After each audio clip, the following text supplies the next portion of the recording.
इन हाथों ने बहुतों को सजाया है। लोग कहते थे कि जादू है इन हाथों में। फिर एक दिन यह हाथ रुक सा गया, मानो मेरी जिंदगी ही रुक गई। पर गलती मेरी भी थी। वहां पर मुझे एक धब्बा नजर आया। पहले हमने ध्यान ही नहीं दिया, बस उसको छुपाने लगा। पर उंगलियों में कमजोरी सी आने लगी। तब हम डॉक्टर के पास गए। ये छुपाने वाली बात नहीं, ये डॉक्टर को दिखाने वाली बात है। शरीर पर सुन्न दाग पाएं तो डॉक्टर को ज़रूर दिखाएं। ये कुष्ठ के लक्षण हो सकते हैं, लेकिन घबराइए नहीं, कुष्ठ का पूरा इलाज हो जाता है। खुद का निरीक्षण करें, लक्षण पहचानें और कुष्ठ मिटाएं। आज मेरे हाथ फिर से लोगों को सजाने में लगे।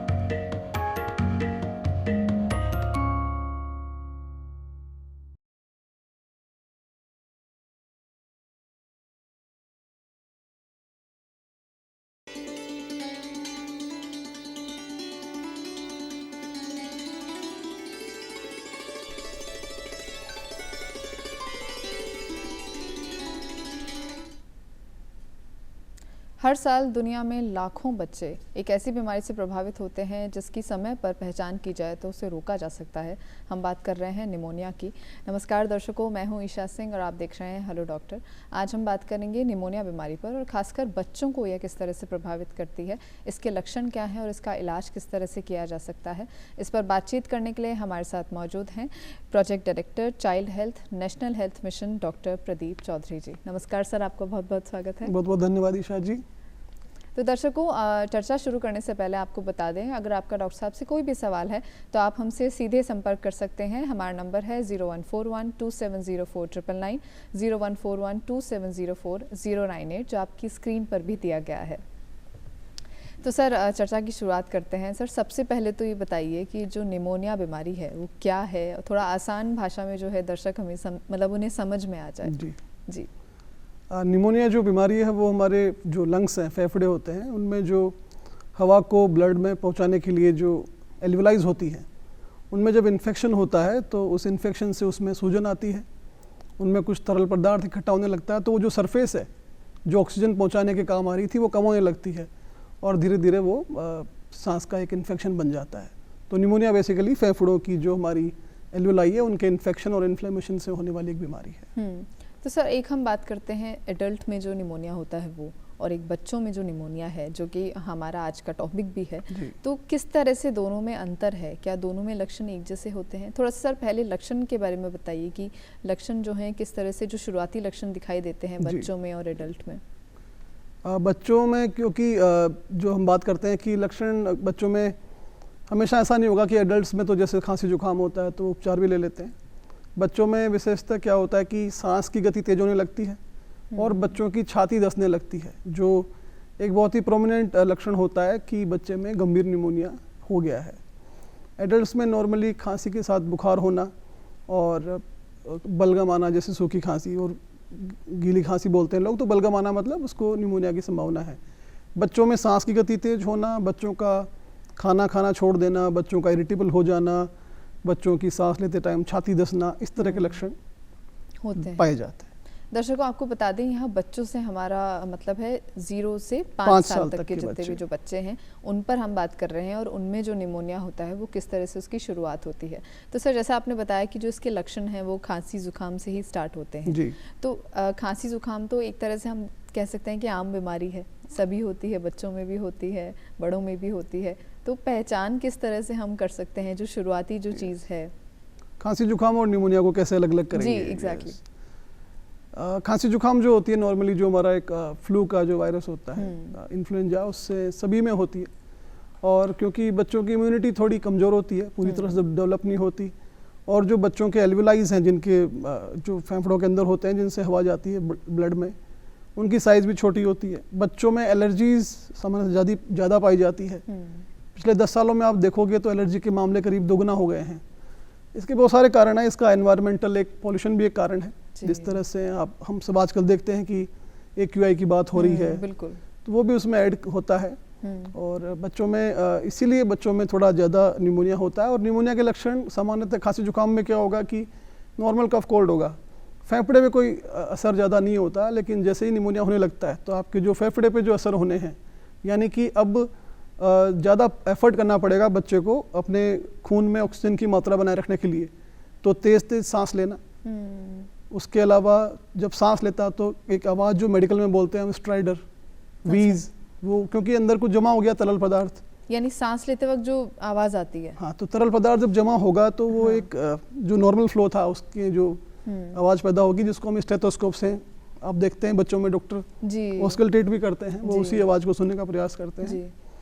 तो सांस की गति तेज होना, और जब बच्चा और भी गंभीर निमोनिया होना लगेगा तो उसको ज़्यादा एफर्ट करने पड़ेंगे सांस लेने के लिए, तो अपनी मसल्स का उपयोग करेगा वो। तो आप उसकी नाक की मसल देखेंगे तो वो ऐसे सांस के साथ हिलती हुई दिखेंगी। अच्छा। आप उसके फेफड़े पे जैसे देखेंगे बच्चे के, तो छाती अंदर धंसना बोलते हैं कि इसकी छाती चल रही है। तो वो जो मसल्स हैं इंटरकोस्टल मसल्स, उनका एफर्ट जो है तो वो दिखने लगता है। ये अलग बच्चों में एक सिम्टम आ जाते हैं। सर, जैसा आपने बताया 5 साल तक के बच्चों में ज़्यादा गंभीर हो जाती है बीमारी, लेकिन 5 साल तो आपने बताया, लेकिन फिर भी कौन से जो एक टाइम फ्रेम हम कह सकते हैं, क्या 2 साल के बच्चे या 1 साल के बच्चे, उनमें ज़्यादा हो जाते हैं, ज़्यादा मामले होते हैं?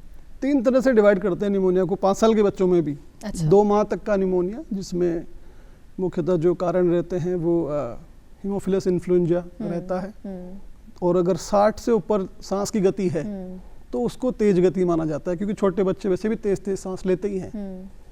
तो 2 माह तक का बच्चा अगर है तो 60 के अगर ऊपर उसकी 1 मिनट में सांस की गति है। 2 माह से 1 साल का बच्चा, तो अब इसमें स्ट्रेप्टोकोकस निमोनी, स्टेफाइलोकोकस निमोनी, ये वाले दूसरे बैक्टीरिया आने लगते हैं, और सांस की गति अब 50 पे आ जाती है कि 2 माह से 1 साल का बच्चा है तो 50 के ऊपर अगर वो सांस ले रहा है 1 मिनट में तो ये निमोनिया का लक्षण हो गया। और 1 से 5 साल में 40 जो सांस की गति है, और एडल्ट में फिर वो सांस की गति जो है धीरे धीरे कम होते होते नॉर्मली 14, 15, 20 तक होने लगता है। तो सर, ये सांस की गति किस तरह से हम मेजर कर सकते हैं? मिनट कुछ नहीं करना आपको, बस 1 मिनट नोट करना है, और सामने जो चेस्ट मूवमेंट होता है जब सांस लेते हैं तो दिखता है, तो आराम से मेजरमेंट लिया जा सकता है। अच्छा। आप बस 1 मिनट का टाइमर रखिए और कितनी बार उसने सांस लिया, उससे आराम से। यूजुअली सर, जैसे आपने बताया कि 6 महीने और 1 साल तक का जो बच्चा है वो बहुत छोटा होता है, तो उसमें कई तरह तरह की जो है बीमारियां भी होती हैं और छोटी छोटी बीमारियां होती हैं, और जो नए जो पेरेंट्स बने हैं उनमें एक तरह का हम कह सकते हैं डर भी रहता है कि बच्चों को क्या हो गया है, कोई सी जो छोटी भी चीज़ होती है उन्हें, तो वो किस तरह से पहचान सकते हैं, जैसा आपने ये बताया। लेकिन आपने बताया शुरुआत जो है वो खांसी जुकाम से ही होती है, तो डिफ्रेंशिएट किस तरह से करें? क्या हम ऐसा होता है कि भाई एक टाइम फ्रेम है कि जैसे मान लीजिए हम 1 हफ्ता 2 हफ्ता लेट हो गए तो क्या वो निमोनिया में तब्दील हो गया? ऐसा नहीं है। जैसे बच्चों को खांसी जुकाम होगी तो बच्चा उसके जो खाने पीने का जो शेड्यूल है उस पर ज़्यादा फर्क नहीं पड़ेगा। अच्छा। वो उसकी जो एक्टिविटी है बहुत ज़्यादा कॉम्प्रोमाइज़ नहीं होती, उसमें कोई बुखार भी नहीं मतलब ठीक है, कफ कोल्ड हो गया लेकिन वो नॉर्मली ठीक हो जाता है। लेकिन अब जब वो निमोनिया का रूप लेने लगेगा तो उसके बुखार भी आने लगेगा, उसका खाना खाना बंद हो जाएगा धीरे धीरे, क्योंकि वो इरिटेट है। वो जब बच्चा कंफर्टेबल होता है तभी अच्छे से खाना खाता है, तो उसकी रिफ्यूजल टू फीड स्टार्ट हो जाएगा, उसकी फीवर हो जाएगा, उसकी ज़्यादा रेस्ट करने लगेगा, उसकी सांस की गति बढ़ने लगेगी। तो ये अलग सिम्टम है। बाकी नॉर्मल खांसी जुकाम में तो बच्चा खेलते कूदते भी रहता है, तो उसमें आराम से डिफरेंशिएट हो जाता है। लेकिन सर, जैसे पहले दिन जो जुकाम हुआ बच्चे को और फिर जब निमोनिया में बदलता है तो बीच में कितना टाइम होता है? ये उसकी जो ओरिजिन है निमोनिया की, जैसे वायरल है या बैक्टीरियल है, उससे भी डिपेंड करता है।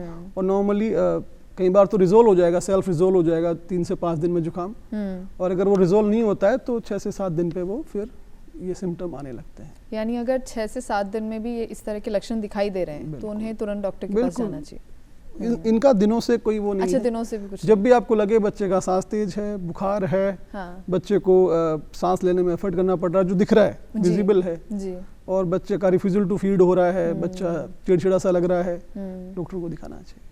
सर, इसमें एक सवाल मेरा ये भी था, हालांकि जो हमारा विषय है उससे थोड़ा सा अलग है। मैं ये नेचुरली क्यूरियस थी कि जो बच्चे होते हैं, कई बार हम देखते हैं कि जो माता पिता हैं वो बच्चों को नॉर्मल जो फिजिशियन है उसके पास ले जाते हैं, कोई खांसी जुकाम होती है, 5 साल के भी जो छोटे बच्चे हैं 5 साल से कम, तो क्या चाइल्ड डॉक्टर के पास ही ले जाना चाहिए या फिर फिजिशियन के पास हम ले जाते हैं? सामान्यतः क्या होता है, सबसे पहले आप जो आपके नज़दीक या फिर जो आपके फैमिली फिजिशियंस हैं उन्हीं को दिखाते हैं। और पीडियाट्रिशियंस अगर आपके पास नज़दीक अवेलेबल हैं तो डेफिनेटली उन्हीं को दिखाना चाहिए।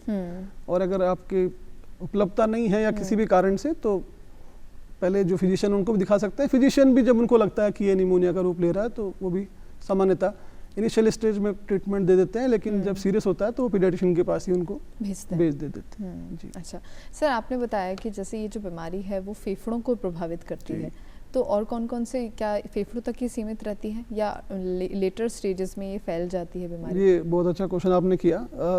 इसकी शुरुआत फेफड़ों से ही होती है। निमोनिया जो न्यूमो जो वर्ड है वो लंग से आता है, लेकिन अगर उसको ट्रीट नहीं किया या कॉम्प्लिकेट हो गया वो, तो वो लंग्स के जो माध्यम से वो ब्लड स्ट्रीम में इन्फेक्शन चला जाएगा, जिसे हम बोलते हैं सेप्टिसीमिया। ऐसे बच्चे तो एडमिट ही होते हैं, इंडोर रहते हैं वो, और उनका फिर ब्लड के माध्यम से फिर वो विभिन्न अंगों में, सामान्यतः वो ब्रेन में मेनिंजाइटिस हो जाता है। अच्छा, ब्रेन में? तो मेनिंजाइटिस हो जाता है, मतलब जो ब्रेन के जो बाहर की जो झिल्लियाँ हैं जिनसे ब्रेन को प्रोटेक्शन मिलता है, सबसे पहले इन्फेक्शन वही जाता है। अच्छा। तो अगर निमोनिया अनरिजोल्व रहा, ट्रीट नहीं हुआ या कॉम्प्लिकेट हुआ, तो वो ब्लड स्ट्रीम के माध्यम से शरीर के दूसरे ऑर्गन्स में जाता है और यूजुअली सबसे पहले मेनिंजाइटिस के रूप में वो सामने आता है। तो सर, अगर ये गंभीर हो गया है ये वाला मामला, तो फिर किस तरह से ट्रीट किया जाता है? इससे पहले ही, मतलब ये तो बहुत एडवांस स्टेज हो गया। जब निमोनिया लंग्स तक भी है तो अगर वो सीवियर निमोनिया है तो एडमिट करना ही है बच्चे को। सीवियर निमोनिया मतलब उसको सांस लेने में एफर्ट करने पड़ रहे हैं, छाती चल रही है जी। और उसका सैचुरेशन 94% के कम हो गया है, जो हम नापते हैं ना फिंगर, जो कोविड के टाइम काफी लोकप्रिय भी रहा, ऑक्सीमीटर कहते हैं। 94% से कम सैचुरेशन आ रहा है और उसको सिम्टम दिख रहे हैं, तो एडमिट वही हो जाता है बच्चा। ये तो बहुत लेटर स्टेजेस हैं। अच्छा। तो इसमें तो सामान्यतः नहीं जाना चाहिए किसी बच्चे को। अगर थोड़े से पेरेंट्स जागरूक हो या फिर हमारे जो हेल्थ केयर वर्कर हैं उनसे संपर्क कर लिया जाए इनिशियल स्टेज में ही।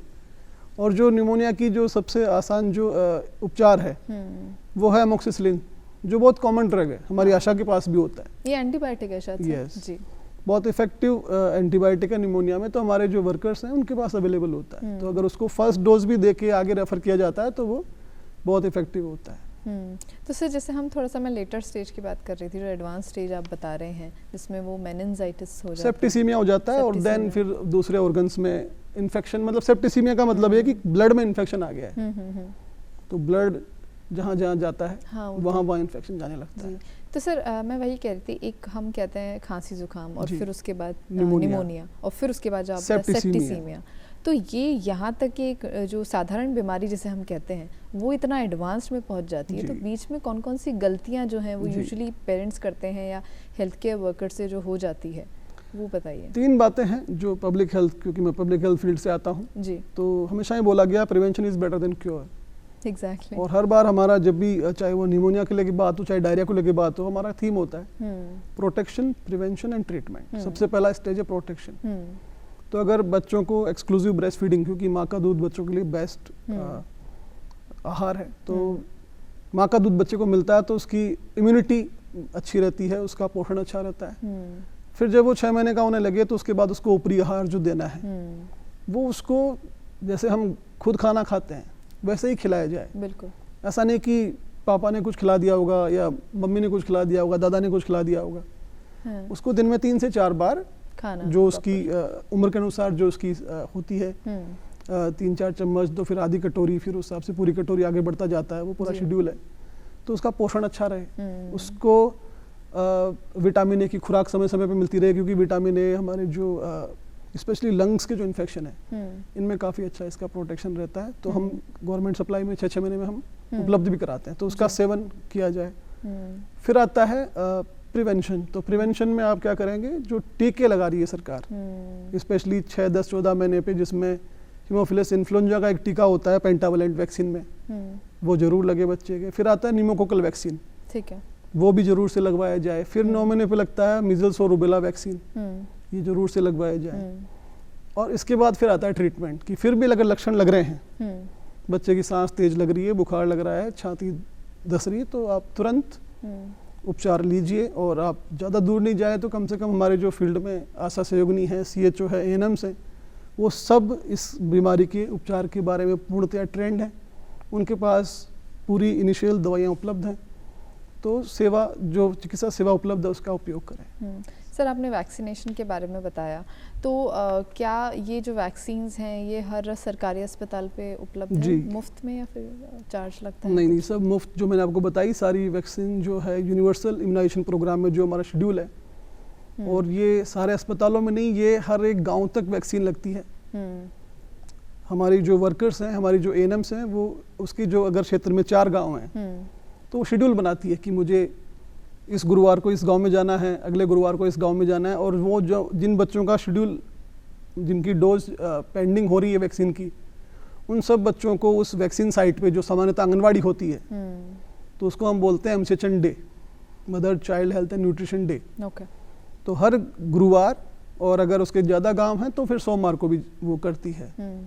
तो ये एक एक गांव तक एएनएम जाती है वैक्सीन लेके, और वहाँ पे आशा का काम होता है कि वो जो लाभार्थी हैं वैक्सीनेशन के, उनको मोबिलाइज करके उस दिन आंगनवाड़ी केंद्र पे लाए।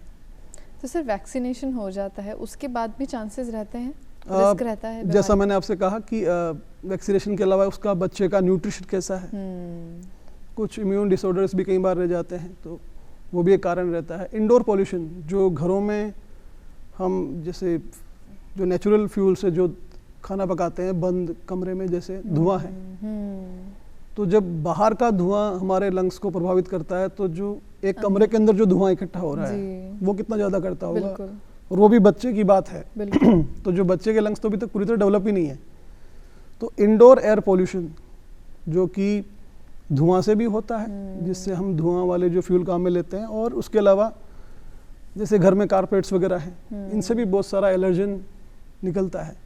जो पुराने कारपेट्स हैं, पर्दे हैं, yes, धूल जमी रहती उनमें है, भी बहुत सारा एलर्जन निकलता है। तो इंडोर एयर पोल्यूशन को भी कम किया जाना बहुत आवश्यक होता है। बच्चे का न्यूट्रिशन अच्छा रहे, हाइजीन, क्योंकि छोटे बच्चे हैंड वॉशिंग और जो एक सेफ डिस्टेंस मेंटेन करनी होती है बीमार बच्चे से, उसको फॉलो नहीं कर पाते ज़्यादा, इसलिए भी बीमार होते हैं ये, क्योंकि उनको आप जैसे आपने कोविड में किया कि मास्क भी लगा लिया, हैंड वॉश भी फ्रिक्वेंटली किया, तो वो चीज़ें छोटे बच्चों में मुश्किल होती है अप्लाई करना, तो इसलिए ज़्यादा रिस्क पे होते हैं। हाँ, मैं वही पूछ रही थी सर आपसे, क्योंकि कई तरह की चीज़ें वो खेल कूद भी कर रहे हैं, बाहर भी जा रहे हैं, धूल मिट्टी में पूरा वो उन पर आ जाता है, तो ये थोड़ा सा मुश्किल होता है। और सर जैसे आपने बताया एयर पोल्यूशन की बात करी, तो हम एयर पोल्यूशन को ज़्यादा गंभीर लेते नहीं हैं, और खासकर जो इंडोर पोल्यूशन की आप बात कर रहे हैं, तो उसमें लोगों को क्या करना चाहिए, कौन कौन सी सावधानियाँ बरतनी चाहिए? एलर्जेंस अपने घर से हटाएं। एक तो धुआं ही हो गया, जो भी चीज़ धुआं पैदा करती है वो आप नहीं उपयोग करें। और दूसरा, जो दूसरे एलर्जेंस हैं, मतलब जो जैसे हम बात कर रहे थे कि जो कारपेट से जो आर्टिकल्स निकलते हैं, या जो डस्ट होती है, बहुत ही फाइन डस्ट जो घरों में होती है, उससे बचें। तो इस तरह से अपने घर को जितना आप एलर्जी सेफ बनाएंगे, उतना ही बच्चों के लंग इन्फेक्शंस, क्योंकि वो लंग को प्रभावित करते हैं और फिर अल्टीमेटली वो लंग कॉम्प्रोमाइज़ होकर इन्फेक्शन की तरफ चला जाता है। सर एक क्वेश्चन मेरा ये भी था कि जो हम बात कर रहे हैं 5 साल तक के बच्चों की, लेकिन कुछ बच्चे जो होते हैं प्री मैच्योर बेबीज़ होते हैं, तो वो यूजुअली हम मानते हैं कि नॉर्मल बेबीज से थोड़े से वो वीकर होते हैं, तो क्या उनमें इसका रिस्क ज़्यादा रहता है?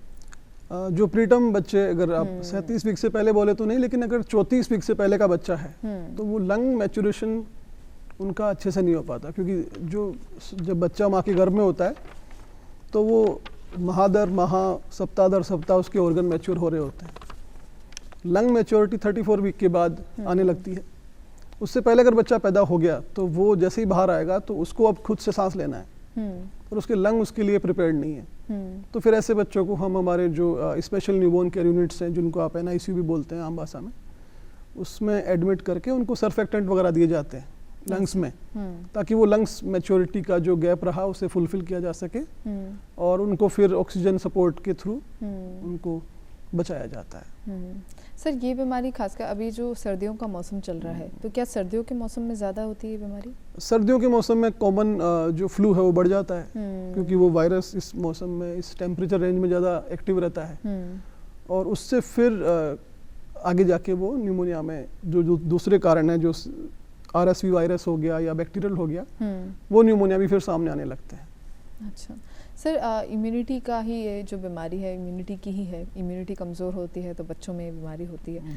तो एक आपने बताया खान पान जो है वो बहुत ज़रूरी है, लेकिन उसके अलावा भी कौन कौन सी चीज़ें हम करें ताकि बच्चों की जो इम्यूनिटी है वो ज़्यादा मजबूत हो सके? क्योंकि हम कहते हैं कि अगर हम खासकर हम फर्स्ट टाइम पेरेंट्स की बात करें तो उन्हें समझ नहीं आता है कि बच्चों को, खासकर जो छोटे बच्चे हैं, उन्हें क्या दें, किस तरह का खाना दें या नहीं दें। वो एक्स्ट्रा, कई पेरेंट्स एक्स्ट्रा केयरफुल भी होते हैं, जो भी सही नहीं है, क्योंकि हम देख रहे हैं कि बच्चों को वो देते हैं कि ये नहीं देना, ये ज़्यादा तीखा है या ये ज़्यादा मीठा है।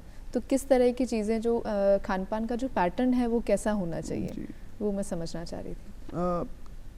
इम्यूनिटी का जो है, देख सबसे पहले तो क्योंकि ये जो वैक्सीन प्रोग्राम चलाया गया था वो इसलिए चलाया गया था कि इस उम्र में 5 साल तक के बच्चों में हमें एक्स्ट्रा ऐड करना पड़ेगा ताकि इम्यूनिटी उनकी उस लेवल पे आए जिससे कि वो इन्फेक्शन से बच सकें। सबसे पहले तो जो भी वैक्सीन्स हैं वो सारे वैक्सीन अपने बच्चे को लगवाएं, तो उससे इम्यूनिटी में एडिशन होगा, उसकी इम्यूनिटी अच्छी होती है और वो अच्छे से बीमारियों से लड़ पाता है। उसके अलावा दूसरा जो मैंने बताया आपको कि खान पान में जो उस बच्चे के लिए एज अकॉर्डिंग जो खान पान है, जैसे 6 महीने का बच्चा हो गया, अब उसको आप जैसे चावल का, दाल का पानी हो गया, थोड़ा सा रोटी को मसल के खिला दिया आपने, वही जो आपके खुद के घर में जो खान पान नॉर्मली सब खा रहे हैं आप लोग, वही खान पान उसको, उसकी, क्योंकि अभी उसके पास टीथ डेवलप नहीं हुए तो आप मैश करके खिलाएंगे, तो जो आपकी खिचड़ी हो गई, दाल हो गई, दूध हो गया, जो भी उसको बैलेंस डाइट हम बोलते हैं, जो रोटी को मसल के खिला दिया, दाल के पानी के साथ खिला दिया, उस तरह से खिलाया जाए। आउटडोर गेम्स खिलाएं बच्चों को, ये बहुत ज़रूरी है। अगर आपने बहुत ज़्यादा उसको प्रोटेक्ट किया तो जब वो स्कूल जाने लगेगा या फिर वो ज़्यादा, जब भी बाहर जाएगा तो उसके थोड़ा सा वो बढ़ जाता है, उसके इन्फेक्शन होने का खतरा। आउटडोर गेम्स उसे ज़रूर खिलाएं, फिजिकल एक्टिविटी बहुत आवश्यक है। सर जैसे आपने फिजिकल एक्टिविटी बताया, वो खासकर अभी आज के दौर में बहुत ज़्यादा कम हो गई है, क्योंकि हम देख रहे हैं कि बहुत ज़्यादा स्क्रीन टाइम बहुत ज़्यादा बढ़ गया है। बच्चे आउटडोर गेम्स की बजाय अपने लैपटॉप की स्क्रीन या टैबलेट की स्क्रीन को प्रेफर कर रहे हैं, तो वो थोड़ा सा बताइए, पेरेंट्स को आप क्या एडवाइस देना चाहेंगे? जैसे होता ना कि जब पूरी दुनिया में कोई पैशन चल पड़ता तो उसको बड़ा मुश्किल होता है कि आप अलग से कैसे खड़े होंगे, लेकिन फिर भी एक कुछ पेरेंट्स ये प्रैक्टिस करते हैं कि वो एक स्क्रीन टाइम उन्होंने लिमिट कर दिया है कि आपको 7 बजे से लेके 7:30 तक या 7 से 8 तक ही आपको मिलेगा, तो वो शेड्यूल पेरेंट्स को ही बनाना पड़ता है। और भी कई कारण है इसके कि पेरेंट्स वर्किंग हैं, तो एक ऑल्टरनेट की तरह ढूंढ लिया जाता है कि आपके पास समय नहीं तो चलो आप बच्चों को मोबाइल में ऑक्यूपाई कर देते हैं। बट इसमें पेरेंटिंग का बहुत बड़ा रोल है और पेरेंट्स के लिए एक चैलेंज है आज वर्तमान में कि किस तरह से बच्चों को फिजिकल एक्टिव रखें और किस तरह से बच्चों को जो मोबाइल के दुष्प्रभाव हैं, स्पेशली गेम्स, उनसे बचाए रखें। हम पूरी तरह से अवॉइड तो नहीं कर पाएंगे, लेकिन कोशिश ये है कि जितना हम लिमिट कर सकें, मॉडरेशन में हम कर सकें, उतना कोशिश करें। सर दूसरा मैं सवाल आपसे पूछना चाह रही थी कि जो आपने वैक्सीनेशन के बारे में बताया हमें, तो क्या सरकार की तरफ से कौन कौन से अभियान ऐसे चल रहे हैं उसके अलावा इस बीमारी के खिलाफ या उससे लड़ने के लिए? क्योंकि इस बीमारी की प्रबलता सर्दियों में ज़्यादा रहती है, तो 12 नवंबर जो वर्ल्ड निमोनिया डे भी है, तो 12 नवंबर से फरवरी तक हम सांस अभियान चलाते हैं। सांस का मैं अगर आपको फुल फॉर्म बताऊं, जी, social awareness and action to neutralise pneumonia successfully. तो इसमें अवेयरनेस सबसे पहली बात, तो कि प्रोटेक्शंस फॉर निमोनिया का बात हो, प्रिवेंशन ऑफ निमोनिया की बात हो, और जब निमोनिया फिर भी हो जाए तो ट्रीटमेंट ऑफ निमोनिया की बात हो। तो जो ये पीपीटी है, प्रोटेक्ट प्रिवेंट एंड ट्रीट, इस स्ट्रेटजी की हम बात करते हैं। हमारे जो हेल्थ केयर वर्कर है, फ्रंट लाइन वर्कर्स, जिसमें आशा हो गई, एएनएम हो गई, सीएचओ हो गए, हमारे मेडिकल ऑफिसर्स हो गए, इनके लिए हम आईसी मटेरियल डेवलप करते हैं। उसमें इंफॉर्मेशन होता है पूरा कि क्या इसकी प्रिवेंशन के लिए करें क्या ना करें, डूज एंड डोंट्स। उसके अलावा पहचान लक्षणों की, और उसके बाद अमोक्सिसिलिन का उपयोग और जेंटामाइसिन जो इंजेक्टेबल एंटीबायोटिक है, इसका उपयोग किस तरह से करना है। सैचुरेशन 94 से नीचे आए तो आप उसको रेफ़र करेंगे। इस तरह से पूरा इस बीमारी के बारे में हमारे फ्रंट लाइन वर्कर से लेकर और हमारे अस्पतालों तक पूरे इंतजाम किए जाते हैं। और इस अभियान में यही इसका उद्देश्य रहता है कि बार बार हर साल इस मैसेज को बार बार रिट्रीव किया जाए कि निमोनिया एक घातक बीमारी है और इससे हमें बचाव और रक्षा और उपचार ये सुनिश्चित करना है। सर आपने बताया ये बहुत सीरियस बीमारी है, तो कई तरह की गलतियां हो जाती हैं।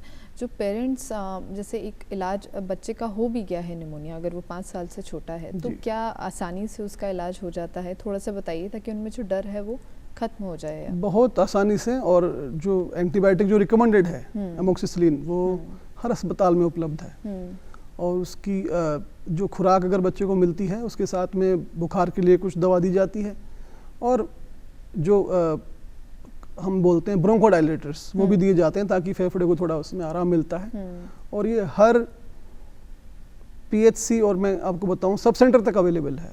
तो इसमें इतना कोई डरने की बात नहीं है। आप बस जब भी आपको लगे कि बच्चे में, अगर वैसे बात करूं मैं कि डेंजर साइन क्या होते हैं जी, तो कोई नवजात है, 28 दिन से छोटा बच्चा है, तो अगर वो सुस्त है, खाना नहीं खा रहा है, इरिटेबल है, सीजर टाइप का भी लग रहा है, या उसका तापमान 37.5 डिग्री से ऊपर है, मतलब छूने पे गर्म लग रहा है, या उसका तापमान 36.5 से कम है, मतलब छूने पे ठंडा लग रहा है, अच्छा, या फिर वो फीड नहीं ले रहा है, उसकी सांस तेज चल रही है, उसकी छाती चल रही है, जो आम भाषा में बोलते हैं, ये सब अगर आपको दिखता है तो आप उसे तुरंत डॉक्टर्स को दिखाएं, अस्पताल में दिखाएं।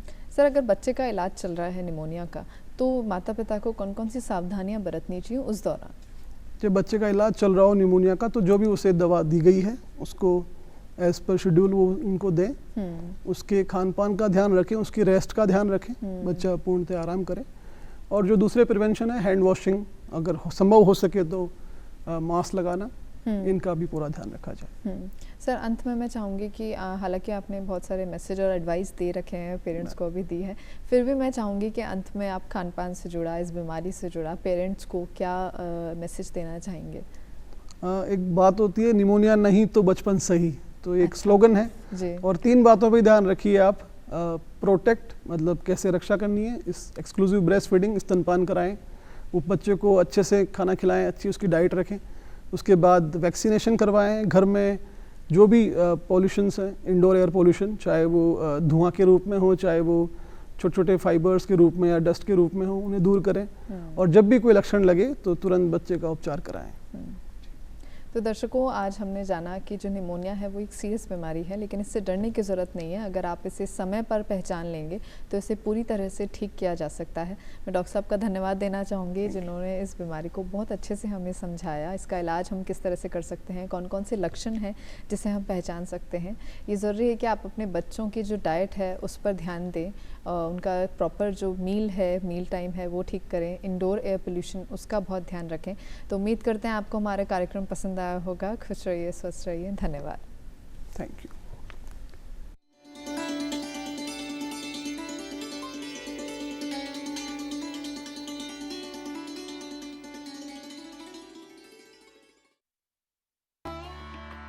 इन हाथों ने बहुतों को सजाया है। लोग कहते थे कि जादू है इन हाथों में। फिर एक दिन ये हाथ रुक सा गया, मानो मेरी जिंदगी ही रुक गई। पर गलती मेरी भी थी। वहां पर मुझे एक धब्बा नजर आया। पहले हमने ध्यान ही नहीं दिया, बस उसको छुपाने लगा, पर उंगलियों में कमजोरी सी आने लगी। तब हम डॉक्टर के पास गए। ये छुपाने वाली बात नहीं, ये डॉक्टर को दिखाने वाली बात है। शरीर पर सुन्न दाग पाएं तो डॉक्टर को ज़रूर दिखाएं। ये कुष्ठ के लक्षण हो सकते हैं, लेकिन घबराइए नहीं, कुष्ठ का पूरा इलाज हो जाता है। खुद का निरीक्षण करें, लक्षण पहचानें और कुष्ठ मिटाएं। आज मेरे हाथ फिर से लोगों को सजाने में लगे।